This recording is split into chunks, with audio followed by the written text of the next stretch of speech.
Hello and welcome to today's Tunktastic video as we take a look at one of the biggest and best arcade and sports games of all time, NBA Jam. Released during the final golden days of the arcades, NBA Jam was a massive hit, up there with the likes of Pac-Man, Space Invaders, Teenage Mutant Ninja Turtles, and Street Fighter II in terms of how much money it made and how beloved by gamers all over the world it was. NBA Jam goes beyond just being another video game. It was a piece of 90s pop culture and the game that truly did bring the arcade-style sports game to the masses. We want to take a look at how this game came to be, just how good it was, and the legacy that it left behind. The story of NBA Jam is truly fascinating stuff, and we want to thank you for taking the time to join us today to make a fast break down the court to look at this incredible game. If you love retro games, we have a ton of other videos looking at the stories of some of the biggest and best games of all time, ranging from the likes of The Legend of Zelda, Super Mario Bros., Tomb Raider, Final Fantasy, and many more. If you like what you see here today, please leave us a like and be sure to subscribe as we have some awesome games to talk about in upcoming videos. Plus, if you like what you've been seeing here on the channel, we have a membership subscription that will really help ensure we can keep the channel going and make more regular videos. Okay, enough of that. Get ready for our off-the-elbow, behind-the-back pass as we head down the court to check out NBA Jam. When it comes to arcade and home video games, Midway is a company that most people will be familiar with. This Chicago-based developer and publisher has been responsible for many huge video game titles, and while it is so easy to name-drop the likes of Mortal Kombat, Terminator 2, and Smash TV, we are here today to talk about NBA Jam. But NBA Jam would not be the first time that Midway dribbled to the masses with a basketball game. Many people are aware that before NBA Jam, we had 1989's Arch Rivals, which was a 2-on-2 basketball game that stripped away many of the rules and was more a pick-up-and-play kind of sports game. However, a neat bit of video game trivia is that this was not the first time Midway released a basketball game. In 1974 in Japan, Taito would release TV basketball, and the game was a solid success.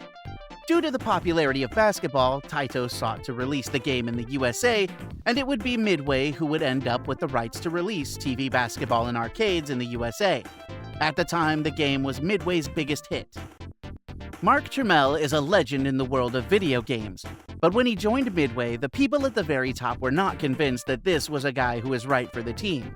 Well, thanks to the huge success of the likes of Smash TV, Mark Turmell was seen as a man who could get things done, but with 1992's Smash TV follow-up Total Carnage being seen as a disappointment, Turmell knew that he needed something big to come after this. It was suggested to Mark Turmell that he make a basketball game, and as he was a huge fan of the sport, himself on record as saying that his dream was to own a basketball team, his gears started spinning and he was starting to put together the ideas of what a fun pick-up-and-play basketball game could be. Many people just assumed that he looked to Midway's classic Arch Rivals for his inspiration, but he has stated that before he started work on NBA Jam, he was familiar with Arch Rivals, but it was the 1991 game High Impact Football, which would become Super High Impact Football on the home consoles. This was a smash-mouth football, over-the-top game that used digitized sprites, something that Midway was very famous for at the time. Mark Turmell wanted to take what High Impact Football did for football and make a basketball game based on that. Initially, NBA Jam was going to be a 3-on-3 basketball game, but it was decided that having a third player on the court made things a little confusing and took away from the pick-up-and-play style that was wanted. NBA Jam actually had a pretty small development team which was led by Mark Turmell, and the higher-ups at Midway pretty much kept out of the development time as the game was coming along nicely and they were hitting all their deadlines. Actually, we are getting a little ahead of the story here, but NBA Jam was made in just 10 months and was released 2 months ahead of schedule, something that earned the team a nice little bonus. Now, they had the basics of what they wanted the game to be. They knew that they wanted it to be an over-the-top basketball game, but this really came to light when they came across a local Chicago basketball player that they saw taking part in a pickup game. This man's name was Willie Morris Jr., and it was incredible athletic dunks while they were doing the early motion capture that really set the tone for just how crazy and over-the-top NBA Jam was going to be. While Willie Morris Jr. was the initial basketball player brought in to get the ball rolling, Midway would hire a few college-level players so they had players of different shapes and sizes. Another neat bit of trivia about the creation of NBA Jam is that one of these young players was Stephen Howard, who entered the 1992 NBA draft but was not drafted. However, after a tryout with the Utah Jazz, he would get an NBA contract. He was actually a Utah Jazz player while he did the mocap for NBA Jam. Midway were the experts when it came to motion capture, and another bit of neat trivia is that the crowd, coaches, refs, and cheerleaders are all either mocapped or they have been digitized into the game. If one of the cheerleaders looks familiar, that is because she is played by Carrie Hoskins, who would go on to be the mocap actress for Sonya Blade in Mortal Kombat 3. Thanks to the powerful hardware at the time that was behind NBA Jam, the arcade board here was the same board that was used for the original Mortal Kombat and Mortal Kombat 2. Midway was really able to make the game pop with a ton of different colors on the screen at the same time. However, despite them being familiar with using motion capture and digitized sprites in previous games, there was a rather annoying issue with NBA Jam. The studio that they were using for the motion capture was painted blue, which was standard at the time, and it would mean that the gray basketball uniforms they had ordered would be very easy to use when it came to digitizing the footage that they had recorded. Only there was a mistake, and they were sent blue uniforms instead. While this was not something that would completely derail the development process, it did mean that each frame had to have more work done on it. Still, despite this, the development of NBA Jam was going along smoothly, but there was one hurdle they needed to jump, and they would need an NBA-style super dunk here, as the hurdle was securing the NBA license. In 1992, the NBA was on a real rise of popularity. Michael Jordan had become a worldwide sports star, and the Chicago Bulls were on their way to winning their third NBA championship in a row. Add to this superstars like Shaquille O'Neal, Charles Barkley, David Robinson, and Reggie Miller, to name a few. The early 90s NBA is seen as a real highlight for people who grew up in this era. Securing the NBA license seemed like the obvious thing to do, but Michelle Brown, who was in charge of the NBA licensing at the time, was not keen. To be fair, Midway put together a fantastic pitch, and Michelle was impressed. However, during this time, arcades were seen as dark and dingy places where drug dealers and criminals hung out, and the NBA wanted no part of that. Rather than just walking away with their tail between their legs, Midway put together another pitch, this time not just showcasing how great their game was. They made it a point to show that the view of the arcade filled with criminals up to no good was not really the case. Granted, those types of places certainly existed. However, Midway showed that places like movie theaters and pizza joints were the main kinds of locations where their NBA game would be located. This tactic actually worked, and a deal was worked out. Now, over the years, much has been said about this deal, and the numbers seem to always change, but it is reported that there was a royalty rate of somewhere between $100 and $200 per arcade machine, as well as the upfront cost of securing the NBA license. This may seem like a lot of money, but this was nothing compared to what Midway would make.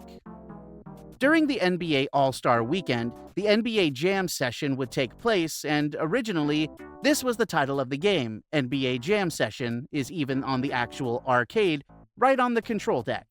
Midway decided to shorten the name to just NBA Jam as it looked better on the marquee, flowed off the tongue better, and it just generally sounded cooler.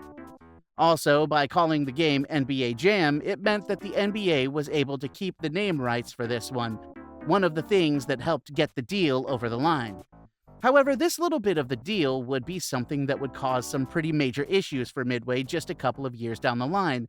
Still, for now, it was all coming together nicely. With the licensing in place, the team at Midway was sent headshots of the NBA superstars who would be in the game.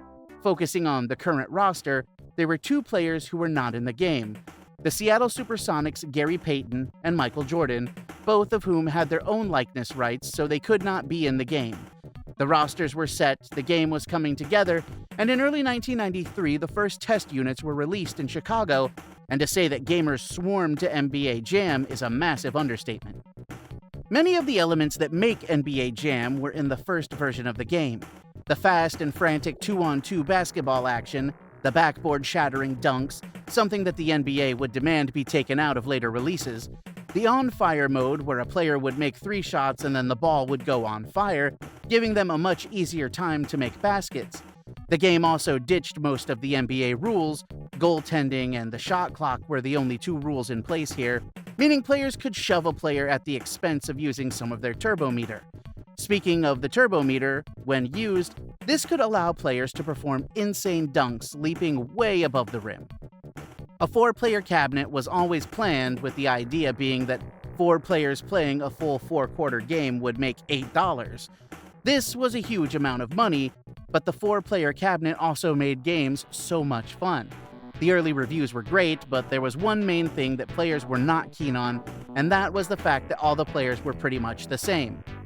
This led to the team coming up with a stat system.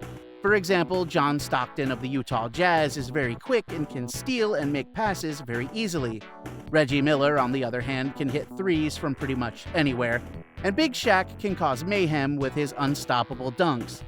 This helped give the game a ton of personality and made who you pick actually matter. If you were playing with another player, you would have to use your player's strengths to give you the best chance of winning. Along with the quirky and fun arcade-style basketball action, NBA Jam have the development team as hidden characters. To be honest, the first arcade version of NBA Jam did not go quite as crazy with the cheats, extra characters, and Easter eggs as other games would, but they were certainly still there, and gamers at the time would be gossiping about hidden characters, big head mode, and even a tank minigame that was hidden. One of the most fun bits of trivia is that Mark Turmel was a huge fan of the Detroit Pistons, and in the late 80s and early 90s, the Chicago Bulls and Detroit Pistons had a heated rivalry, so much so that it was programmed into the game so that the Bulls would not be able to make any last-second shots against the Pistons. When NBA Jam was fully released in April of 1993, the game was a massive hit. It would get tons of coverage in gaming magazines and even in the mainstream media, with NBA players just loving the game.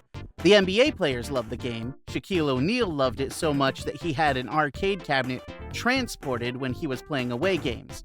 Michael Jordan and Gary Payton loved the game so much that they had Midway make a special, one-off version of the game for them that featured them as players. NBA Jam in its first year in arcades made $1 billion. Not a million or even tens of millions, $1 billion, with a B. That is not lifetime earnings or taking into account the later releases of NBA Jam. We're strictly talking about the first year that the game was available. Before we get to how NBA Jam was brought to the home consoles of the day, we have to give a special mention to the sound of NBA Jam. The composer of the game was John Hay, and he went for a kind of funky soundtrack that had a bit of 90s sports TV music about it. However, when it comes to the sound design of NBA Jam, what people remember the most is the amazing commentary which was provided by Tim Kitzrow. They actually wanted Marv Albert, but he was far too expensive, so instead we have the amazing Tim Kitzrow doing a Marv Albert-like voice that really did take on a life of its own.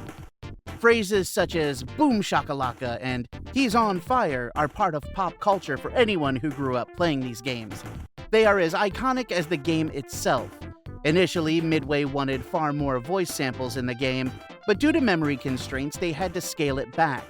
However, you could argue that the more scaled-back commentary means that when a fun line is delivered, it packs far more of a punch. To this day, Tim Kitzrow is a very popular guest at gaming conventions all over the world, thanks to the incredible work that he did on this game. Of course, NBA Jam was going to come to the home consoles, and in 1994, it would be Acclaim who would make that happen. Acclaim had a deal with Midway that saw them have the first rights to port their arcade games for the home market. The main systems were the Super Nintendo and Sega Genesis, which, along with the Sega Game Gear, would see NBA Jam released in March 1994, just under a year after the game had taken arcades by storm. Later, in 1994, the Nintendo Game Boy and Sega CD would see ports of the game. The Sega CD version would actually have an updated roster over the other formats. While the visuals were clearly not the same as the arcade, the incredibly large players that would scale in size at the very detailed digitized faces were not as well done on the home consoles. However, the gameplay was very much here, and NBA Jam was a huge success. The two versions were very similar, but the Sega Genesis version may not look quite as sharp as the Super Nintendo, But the Sega version actually has music while you are playing, whereas the Super Nintendo does not. But it does have much better voice samples. No matter what version you had, you were in for a great time. The handheld versions of the game, especially the Sega Game Gear version, were far better than they had any right to be. On Sega CD, reviews at the time praised the increased voice samples and newer rosters, but otherwise said the game was no better than the Sega Genesis version, and it had pretty bad load times. While NBA Jam on the home consoles was a huge success, in addition to there being no Michael Jordan in the game, who, to be fair, had retired from basketball at the time the game was released, superstars Shaquille O'Neal and Charles Barkley, both of whom were in the arcade version, were not able to be in the home version due to exclusive deals that they had signed for their own games, Shaq Fu and Barkley Shut Up and Jam. Still, despite that, NBA Jam was a monster hit. While sales figures for all versions of the game are not available, it is reported that the Super Nintendo and Sega Genesis versions sold over 6 million copies. People were desperate for more NBA Jam, and in 1994, Midway would release NBA Jam Tournament Edition. This, as the title suggests, offers tournament play, but it also offers increased stats for each player, and now each team had 3 players, allowing you to make a substitution during halftime. These additions were fantastic and helped flesh things out, making NBA Jam Tournament Edition the version you wanted to play. By the time NBA Jam Tournament Edition came home the following year, we were shifting into a new console generation, meaning the NBA Jam Tournament Edition would be released for the Super Nintendo, Sega Genesis, Sega 32X, Sega Saturn, Sega Game Gear, Sony PlayStation, Nintendo Game Boy, and the Atari Jaguar. Surprisingly, many people say that the Atari Jaguar version is the best of the bunch. With 2 huge releases in just 2 years, you would think that Midway would be right to work on the next installment of NBA Jam, and you would be right, but things were about to really change. The deal between Acclaim and Midway was coming to an end, and seemingly neither side was that interested in continuing it. This led to Acclaim going to the NBA themselves and securing the rights to make games with the NBA Jam name. There was a lot of he said, she said about the way this deal went down. However, Midway was not exactly pleased with the way Acclaim went about this. Acclaim wasted no time at all, and in early 1996 they released NBA Jam Extreme into arcades. This would be the last NBA Jam game to get an arcade release. While the team at Midway was not part of this, NBA Jam Extreme was still an arcade-style 2-on-2 basketball game. However, this time the game utilized 3D players. While NBA Jam Extreme is not as fondly remembered as the original, at the time, players seemed to like the game and they had a lot of fun with it, many anticipating the game's console release, which would happen at the end of 1996 for the Sony PlayStation and Sega Saturn. The game's 3D visuals meant that a port to the Super Nintendo and Sega Genesis was not possible. The home ports of the game did not do as well, and they received more mixed reviews. Acclaim would hold the rights to the NBA Jam game until they closed their doors in 2004. Interestingly, they would do some strange things with the NBA Jam series. From 1998 to 2002, the NBA Jam series would only be released on Nintendo, with NBA Jam 99 and NBA Jam 2000 being released for the Nintendo 64. The focus here was not the same 2-on-2 arcade action. It was more about offering an actual basketball simulation game, although they did add a jam mode into the game. There was also NBA Jam games released for the Game Boy Color and Game Boy Advance, with the last one being NBA Jam 2002 on the Game Boy Advance. In 2003, during their dying days, Acclaim would release a game for the PlayStation 2 and the original Xbox simply called NBA Jam. This offered a more over-the-top and arcade style of basketball, much more similar to what the series was all about. However, instead of 2-on-2, this offered 3-on-3 games of basketball. NBA Jam 2003 is not a horrible game, but it was too little too late, and the NBA Street series by EA just surpassed what Acclaim's final NBA Jam title offered. Speaking of EA would secure the rights to the NBA Jam name, and in 2010, for the Nintendo Wii, PlayStation 3, and Xbox 360, they released an updated version of NBA Jam, and it was fantastic. The game reviewed phenomenally well. It offered the spirit of the classic Midway NBA Jam games, but with modern visuals and more fleshed out gameplay and game modes. Unfortunately, despite the game reviewing well, It did not sell well at all.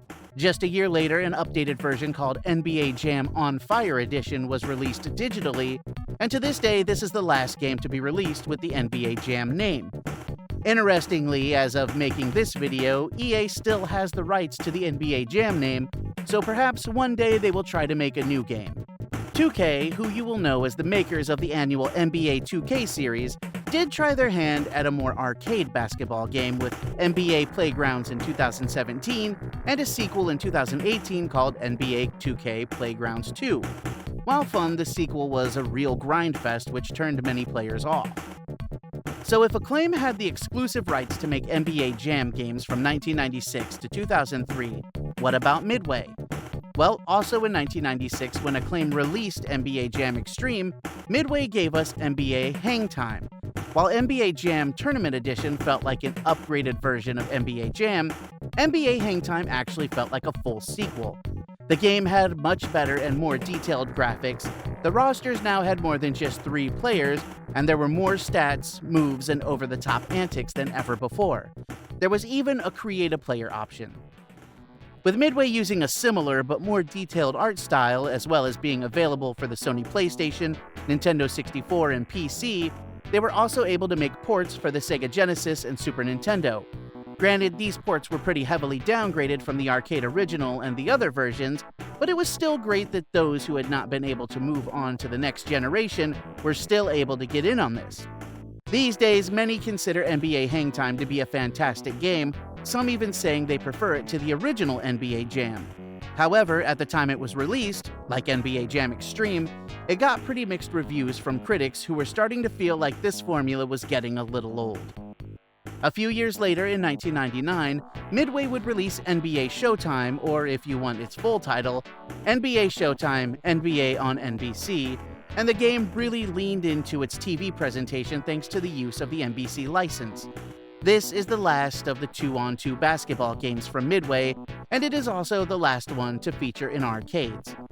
This game did away with the digitized sprites and went for full 3D character models. At the time, this game looked incredible, with the Sega Dreamcast version in particular getting a ton of attention for how good it looked. In addition to the arcade and the Sega Dreamcast, the game would also see a release on the Sony PlayStation, Nintendo 64, and there was even a release for the Game Boy Color. They added more players and even tried to flesh out the rules a little, with unlimited shoves no longer being a thing, as players could only foul 5 times. The game was pretty well received, much more so than NBA Hang Time a few years earlier, and it remained a favorite for many to this day. A really cool arcade version of this game exists, which is a dual cabinet that also has NFL Blitz 2000. Midway would take one last crack at the arcade basketball genre with 2001's NBA Hoops. This would be released for the PlayStation 2, Sega Dreamcast, and there was also versions for the original PlayStation and the Game Boy Color. This was truly going to the well one too many times.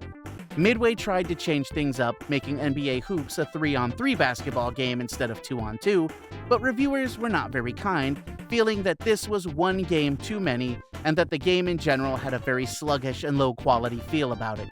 In retrospect, NBA Hoops is not a horrible game, but it is easy to see why, at the time, people felt like this was a poor game in comparison to the prior NBA Showtime, and especially when you consider that the first game in the NBA Street Series would be released just a few months after NBA Hoops. NBA Jam holds a very special place in the hearts of many gamers to this day. It is a truly iconic game that goes beyond just a video game, and it really is a piece of pop culture. While there have been no new NBA Jam games for over a decade, as of the making of this video, Arcade1Up released a home arcade version that features the original NBA Jam, NBA Jam Tournament Edition, and NBA Hang Time.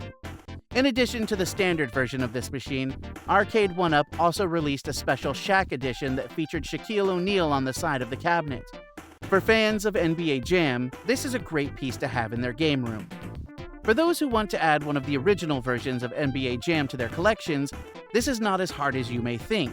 Due to the massive amounts of copies that were made on Super Nintendo as of making this video, price charting has a loose copy listed at $12 and a complete in-box copy listed at around $50. For the Sega Genesis version, you are looking at $10 for a loose cartridge and only $12 for a complete in-box version, which is an absolute steal. If we stick with Sega, NBA Jam Tournament Edition is priced at pretty much the same. However, on Super Nintendo, NBA Jam Tournament Edition has the same $12 loose price, but a complete in-box version is considerably cheaper, sitting at $32 as of the making of this video. The most expensive version is the Atari Jaguar version of NBA Jam Tournament Edition, which price charting has listed at just under $100 for a loose cartridge and $190 for a complete in-box version. So there you have it, a little look, a little pump fake, and then a 3 from deep as we looked at the story of NBA Jam. This is such a fantastic series, and while some of the later games may not have the exact same magic, try out some of those games. You may be surprised at how well the likes of NBA Showtime hold up. Thank you so much for joining us today. We would love to hear your memories of NBA Jam in the comments section down below. Let us know if you dominated in the arcades or if you have any special memories of getting one of the home versions.